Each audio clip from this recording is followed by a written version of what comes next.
I titled this, Why Do Governments Intervene If They Always Cause Deadweight Loss?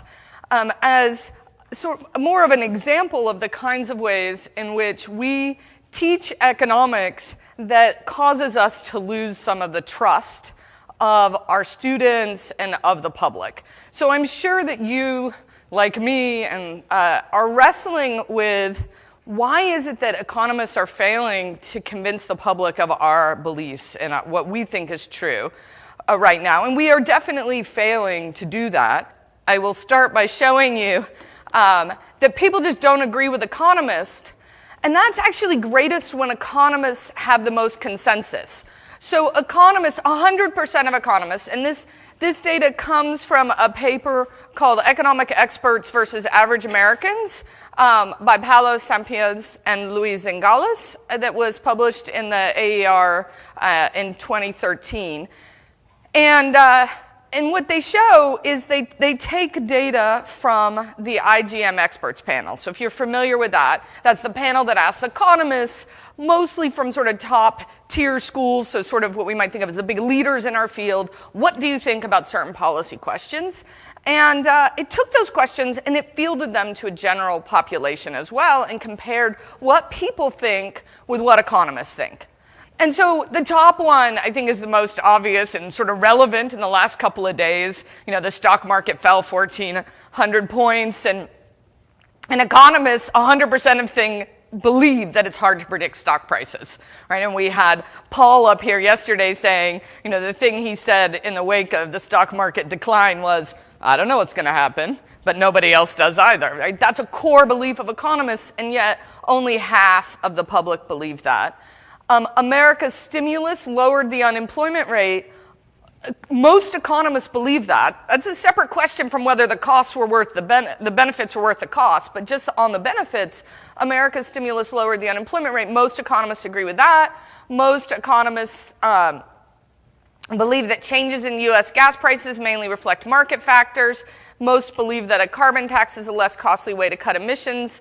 And the public disagrees with less than half the public believes in the carbon tax, but most of the time, the gap between what economists think and what the public thinks is greater than 35 percentage points. Where do we see the one place where there's sort of more similar views? The benefits from America's 2009 stimulus will exceed its costs. And that's because there's not consensus among economists, and our views look more like the general public. The Buy American policy is good for manufactured employment.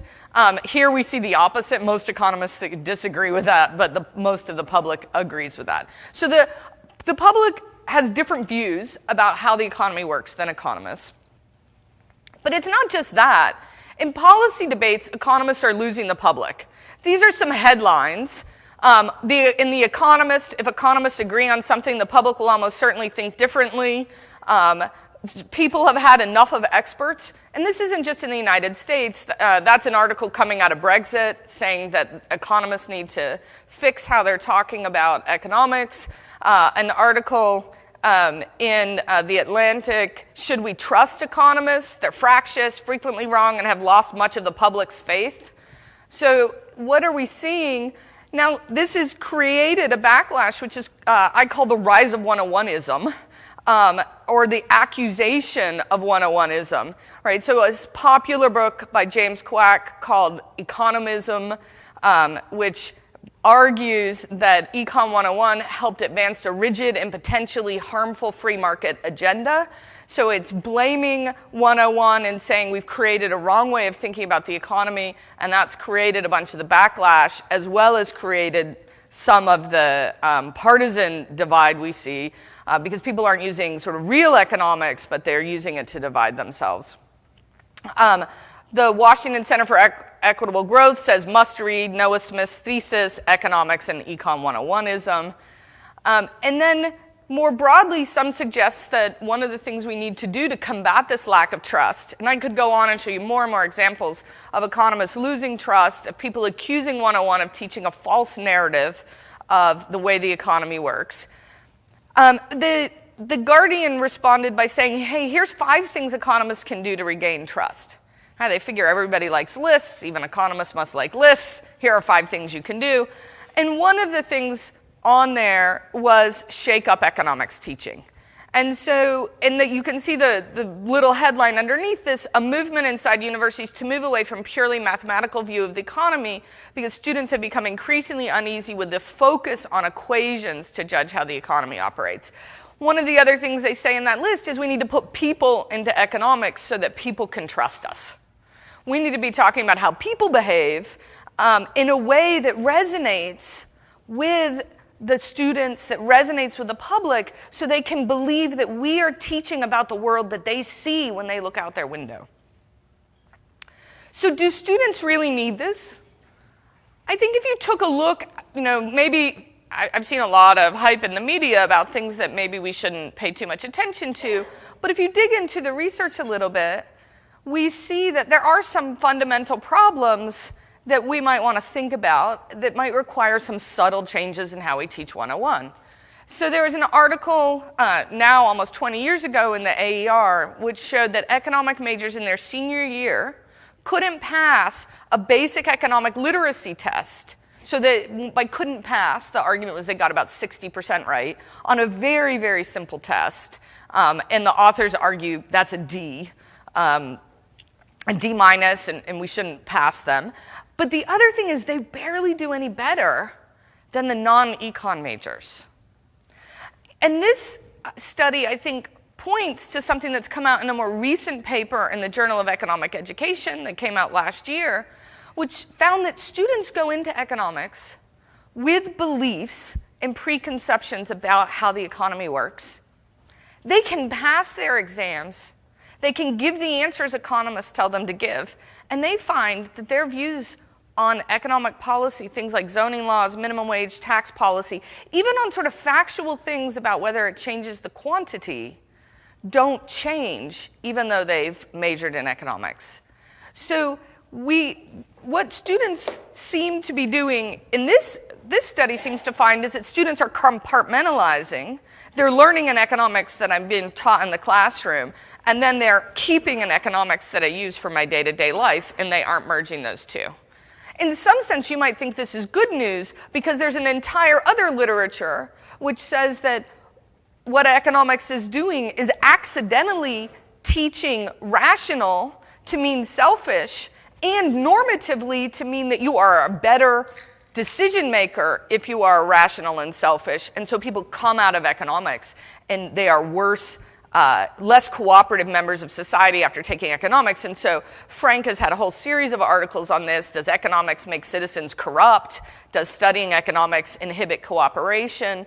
And so this idea that students actually are learning in economics how to behave in society, and unfortunately what they're taking away is a way of behaving that is quite negative. So I think those two studies are somewhat in contrast with each other. Now, and you might wonder whether the students in these other studies that show that they sort of become more selfish, whether we're really encouraging, whether we're really creating that, or whether we're sort of selecting students who are more willing to admit to it in surveys after they take economics because they feel less stigma for doing so, because sort of core beliefs in this other study are shown to be quite persistent.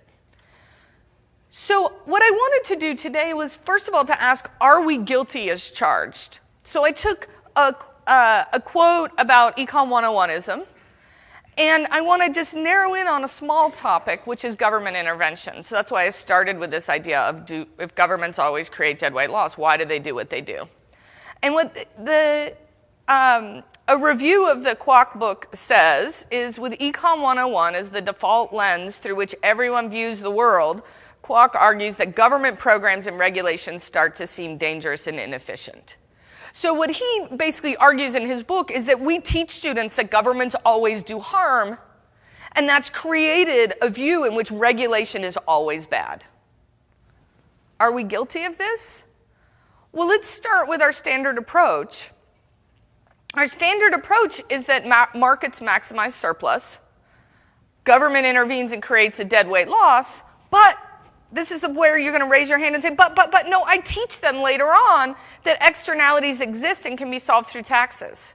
So I'm not picking on Greg in particular, although I find it somewhat ironic that Mr. Pigouvian tax, the guy who's championed Pigouvian taxes, I think, the most, well, one might say that someone else won a Nobel this week for championing Pigouvian taxes, so maybe not the most, but one of the big policy proponents of Pigouvian taxes, he starts by saying government creates deadweight loss, and then several chapters later says, oh yeah, except for when they don't.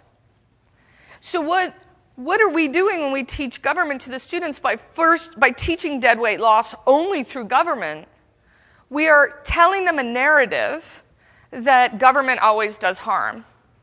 And then we're circling back in that narrative and telling them, except for when it doesn't.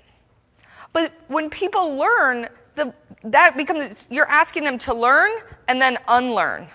And that's a really difficult process. So let's take a look at what our standard thing. Again, I'm not picking on anybody. This is the way we've taught for years. But we take Krugman and Wells. So an excise tax imposes costs over and above the tax revenue collected in the form of inefficiency, which occurs because the tax discourages mutually beneficial trades. And there's the standard graph we show. There's the excise tax. There's the deadweight loss. And Paul and Robin are particularly careful to have a few places to say, government intervention isn't always bad. We'll come back and talk later about when it might not always be bad. But then they plow straight forward and teach this way. So here's the thing. What struck me about this is I was like, excise taxes? Let me think about the excise taxes I know in the United States. The United States doesn't have a lot of them. What are our excise taxes? Tobacco, alcohol, gas, and the Airport and Airway Trust Fund. That pays for FAA. So the last one is sort of a different kind of tax because it's really a direct user fee. The first three are clearly things where, as a citizen, I might think there's a reason for the government to want to see people to smoke less, to drink less, and to drive less. So do these taxes discourage any mutually beneficial transactions? That's a normative statement to argue that they are discouraging mutually beneficial transactions, or you could say it's an empirical statement. Maybe because it's going to depend on the balance between market failure and government failure. But when we teach deadweight loss here, we start by saying the market has gotten these externalities right. And that does two things. One, it means that our students don't necessarily believe us because it doesn't resonate with the way they think about the world. The second thing is it removes our credibility to talk about government failure. These excise taxes could be discouraging mutually beneficial transactions. They could be if they're too big. They could be not doing enough if they're too small. And that the sense, though, that we're not sure what it's actually doing means that we might be better off sticking to the purely positive description of what government intervention does, which is to change the quantity and the prices in the market. Sometimes the textbooks even say things that I think are just completely wrong. So that most of the authors, if you go through the textbooks, you'll see that they teach in this way where government's creating, where government is creating harm, but they have some caveats in there. Don't worry, we understand, there are some reasons, I know. We'll talk about the real world later, but first let me show you how it causes harm. But then Hubbard's just straight out there saying, whenever the government imposes a price ceiling, a price floor, or a tax, there are predictable negative economic consequences. It's important for government and policymakers and voters to understand these negative consequences when evaluating the effects of these policies. Economists have developed the concepts of consumer surplus, producer surplus, and deadweight loss to help policymakers and voters analyze the economic effects of price ceilings, price floors, and taxes. Now, obviously, the red bold, I hope you realize that, and italicized is my italicization. I've done the italicizing, the bolding, and the redding. Whenever is a strong statement. Whenever says that every time the government intervenes, it is creating predictable negative economic consequences. So now we've moved into, this is clearly a very normative statement about what government's doing. And if you introduce that first, you're going to create a schism between which students can really understand what you want to say about the positive analysis of what government intervention actually does in a market. So when you take a position in this, that government is always doing harm, when you're teaching, it doesn't match most students' experience or prior beliefs, so why should they believe you when you say government intervention changes quantities and prices, which it does, if they don't believe you that it always prevents otherwise beneficial trades? So I think there's this credibility problem, and we see these similar arguments in the media. So to circle back to some of the articles I've read about why people don't trust economists, why economists aren't convincing people that trade's a good idea, every time studies show that tax cuts don't do much to encourage investment, or that the impact of the minimum wage hike is modest on employment, the public loses a little faith in the power of traditional Econ 101. So how can we do it better? It doesn't actually require reinventing what we teach, because we already teach all of these aspects. But it does require being careful in our language and thinking about how we're going to introduce concepts. So deadweight loss arises whenever a quantity differs from the socially efficient quantity. That doesn't have to be because of government intervention. We all know that. We shouldn't put a value judgment in 101 by teaching deadweight loss through government only. In reality, any form of market failure, including government failure, can cause deadweight loss. Is it too complicated? Is it too hard to tell students, let's analyze economic surplus and let's see when we don't maximize surplus? What are the things that can cause us to not maximize surplus? I think it is not too complicated, because by simply naming up front the ways in which markets don't get it right, students will recognize the world in your descriptions and they'll trust what you want to teach more. So I've been inspired by studies that show that children find it easier to learn new things when it's in a context that they recognize.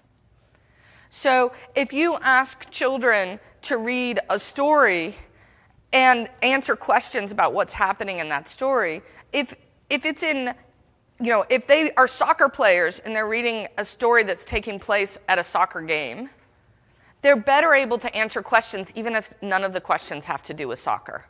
And the reason is that the brain fills in a lot of context about what you're reading and allows you to focus in on what's new. So when we abstract too much from what students see in the real world, we're making it harder for them to learn new things. Because they can't abstract or fill in what they know, everything you're telling them is different from what they recognize in the real world. So how do we teach this? So I'm now going to show you what I teach when I teach efficiency. So supply and demand curves represent well-functioning markets with perfect competition. In reality, few markets are perfectly competitive. What happens when we get an inefficient outcome? It's called market failure, when the forces of supply and demand lead to an inefficient outcome. What causes market failure? We don't have to dive deep into it now. You heard yesterday, when should we start talking about market power? If we're just learning about economic surplus, is now the time to teach them about monopoly power? No. But do they recognize that there are businesses that have market power in the world? Absolutely. So can you tell them that market failure is common? Not all businesses are price takers because of the problem of market power. There are side effects on others. So sometimes in markets, we know that there are things like smoking that might hurt somebody who's not a buyer or seller in the cigarette market. We know that sometimes people don't have the information they need when they go to make a purchase, and sellers can take advantage of that. And sometimes when people go to buy things, they know more about themselves, and they try to take advantage of sellers. So we know that sometimes people just make bad choices. We've been learning through studying psychology that there are systematic ways in which people make mistakes. And those systematic ways that people make mistakes lead to predictable outcomes. And those predictable outcomes are that we don't necessarily hit what is the efficient quantity. And finally, government regulations impede market forces, and government can fail. Government can get it wrong. So this isn't about only teaching the beautiful, wonderful opportunity that government has to help markets. Not at all. In fact, I want to create more space for us to be able to talk about government failure in 101.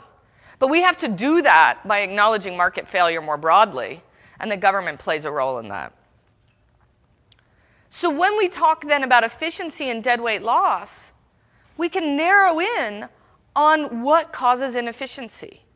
So an efficient outcome creates the largest possible economic surplus. Deadweight loss measures how far economic surplus falls below the efficient outcome. Economic surplus at the efficient outcome minus actual economic surplus measures the cost of inefficiency in a market. I'm not going to take a position on what's causing that inefficiency. I'm going to teach them that inefficiency can happen. And when inefficiency happens, we get deadweight loss. A market failure of some form leads the actual quantity to be less than the efficient quantity. This yields actual economic surplus area to be below the marginal benefit curve and above the marginal cost curve, so that there are beneficial trades that aren't taking place because something's getting in the way of beneficial trades. And the deadweight loss tells us how much more economic surplus could be if we could get to the efficient quantity. This is going to set you up to be able to talk about externalities. This sets you up to be able to talk about government as a solution and government as a cost. And then we can do the same thing with overproduction. Market failure can lead the actual quantity to produce to be greater than the efficient quantity. And it also creates a deadweight loss by leading to too many transactions. Transactions where the costs exceed the benefits, where there's negative surplus, and that means that our total economic surplus is lower than it could otherwise be. So I think that we need to teach deadweight loss separately from government. So what about teaching government intervention? And I start every lesson when I'm teaching with what do I want the students to take away? What am I trying to get them to remember? What do I want them to know in 10 years? So my goal in talking about government intervention to my students is to do 4 things. I want them to understand that the government can't determine both price and quantity in a market. That, as they push on one side, the other side moves. I want them to know that happens because market forces respond to the incentives that government creates. And I think that's like a big idea that we want all students to walk out of 101 with, is that market forces respond to incentives and government intervention creates incentives. I want them to understand that government cannot assign a tax to one side of the market because prices adjust. So when we teach taxes, I want them to know that I want them to understand the basics of tax incidence. That it's your willingness to stop purchasing or stop supplying a good that's going to determine how much of the share of the good, of the tax that you pay, not whether the government said sellers are going to pay it or consumers are going to pay it. And then the last thing is the hardest, but I think that, so it's my push. If there's one more thing I can get them to take away, it's that all the tools available to government policymakers, taxes, price regulations, quantity regulations, can achieve a particular government goal. I want them to see that the tools can all lead to the same outcome, but there's going to be reasons that the public, that businesses, that politicians want to choose one over the other. But it's not because one is necessarily the only way to change a market. So for example, we can think about the market for cigarettes. We've got supply and demand for cigarettes. Now let's say the government has a goal to reduce smoking. I'm not going to necessarily take a position on whether that's a good goal or a bad goal. Let's just say that is the government's goal. And what it would like to do is get the quantity down from 15 billion packets of cigarettes to 13 billion packets of cigarettes. So what does it do? Well, one, it can put on a tax. There's the tax, a $3 tax. And that $3 tax leads us to a new quantity, a decrease in the quantity, because government intervention like this will decrease the quantity. And it will lead to a higher price for consumers. Consumers will pay $7, but it will lead to a lower price received for producers. What if the government decided to use a price floor instead? It said consumers have to pay $7 for cigarettes. Get to the same outcome. What if it just said, this is the maximum that we're going to allow you to sell? It's going to use a quota. Again, you can get to the same outcome. So why do we fight over which policy to choose? Well, one of them generates revenue for the government. One of them, and so if you think about the debate about carbon tax, a tax solution, versus cap and trade, a quantity restriction, you sort of understand why we end up in a world without a carbon tax, and people are more inclined to think about cap and trade, particularly when we give away the permits rather than charging for the permits. So I focused this example on how we teach government. So I also teach public finance. And the very first question of public finance is, why should the government be involved? It's the question I ask my students to ask when at the very before we dive into any issue of public finance. What is the motivation for the government to be involved? But it's not hard to push them to ask that question, because it's the question people naturally ask themselves when they hear about proposed policies. Our examples of government intervention are ones that exist in the real world. Gas taxes, zoning laws, cigarette taxes, minimum price for alcohol, plastic bag tax. All these are true government policies, and all of them are responding to a market failure. So when students see these, they have an intuition for why we have these policies in the first place. And we can be more successful convincing the public and our students to believe economists if we teach in economics that they recognize to be true. So as I said, I focused on government, but the same idea should also inform how we teach market power. Modern I/O has come a long way in the last 30 years and given us new tools to use in the 101 classroom. And those tools will allow us to create teaching around market structure that's more familiar to students. And it doesn't require big changes. It requires trying to think about making economics a little bit less abstract and more connected to reality. The same thing can be said about how we teach business cycles, how we teach unemployment, and more. These aren't big changes. I think I don't think we're really guilty of 101ism. But when we take shortcuts in our teaching, or if we're not very,